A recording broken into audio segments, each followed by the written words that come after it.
ఒక యూట్యూబర్ అత్యంత పటిష్టమైన భారత రక్షణ వ్యవస్థకు చెందిన రహస్య సమాచారాన్ని పాకిస్తాన్కు చేరవేయడమా? నమ్మశక్యం కాకపోయినా ఇది నమ్మాల్సిన నిజం. ఈ నిజం వెనుక ఉన్న లోటుపాట్లను, గుట్టుమట్లను వెలికితీసే పనిలో అధికారులున్నారు. ఇది చిన్న విషయం కాదు.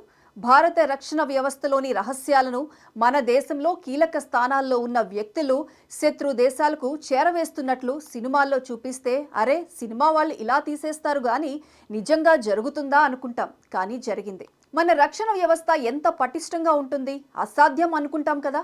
మన కళ్ళెదుటే ఇది జరిగింది. ఒక మహిళ, అది యూట్యూబర్ జ్యోతి మల్హోత్రా ఇంతటి దుశ్చర్యకు పాల్పడటం, అది పెహల్గాం వంటి దారుణానికి దారితీయడం మన దేశ చరిత్రలో ఒక మాయని మచ్చలా మిగిలిపోతుంది.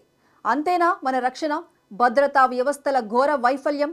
సదరు మల్హోత్రా సినిమాకి వెళ్లి వచ్చినంత సులువుగా, సౌకర్యంగా పాకిస్తాన్ వెళ్లి వచ్చేస్తుంటే అక్కడ ఆమెకు ఎర్ర తివాచీ స్వాగతం, ఘనమైన అతిథి మర్యాదలు జరుగుతుంటే మన వ్యవస్థలకు ఇంత మాత్రమేనా అనుమానం రాకపోవడం, కనీస సమాచారం లేకపోవడం అతి దారుణం.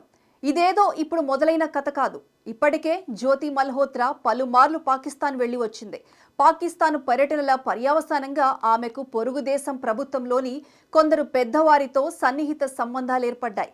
మొదటిసారి వీసా రావడానికి ఆమె ఒక సంస్థను వాడుకున్నా ఒకసారి వెళ్ళినాక ఆమెకు మార్గాలు సులభం అయిపోయాయి. ప్రయాణ ఏర్పాట్లు చకచక జరిగిపోయేవి. పాకిస్తాన్ జ్యోతి మల్హోత్రాను తన ప్రధాన ఆయుధాల్లో ఒకటిగా చేసుకునే కార్యక్రమంలో భాగంగా ఆమెకు గల సోషల్ మీడియా నెట్వర్క్ను వాడుకునే వ్యూహాలను సిద్ధం చేసుకుని అందుకు తగినట్లుగా పావులు కదిపింది.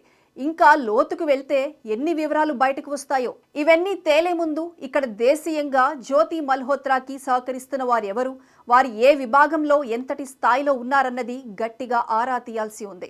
మల్హోత్రా పాకిస్తాన్లో ఎంత పెద్ద పెద్ద వ్యక్తులతో పరిచయాలు ఏర్పరచుకుని ఉందో ఆ వివరాలు మన పరిశోధన అధికారులకే ఆశ్చర్యం కలిగిస్తున్నాయి.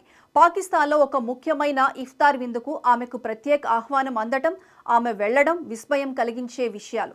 పొరుగు దేశంలోనే ఇంత పెద్ద స్థాయిలో సంబంధాలు ఏర్పరచుకున్న మల్హోత్రాకి మన దేశంలో పరిచయాలు ఏర్పరచుకోవడం ఏమంత కష్టమైన వ్యవహారం కాబోదు.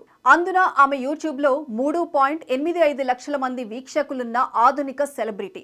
ఇప్పుడు ఆమె మాత్రమే కాదు, హర్యానాలో ఇంకొందరు కూడా అదుపులో ఉన్నారు. ఇంకా మల్హోత్రా దేశీయంగా ఎంతమందిని తన లైన్లోకి తెచ్చుకుందో, వారు ఎవరో, ఏ స్థానంలో ఉన్నారో తవ్విన కొద్దీ బయటకు వచ్చే నిజాలు ఎలా ఉంటాయో చూడాలి మరి.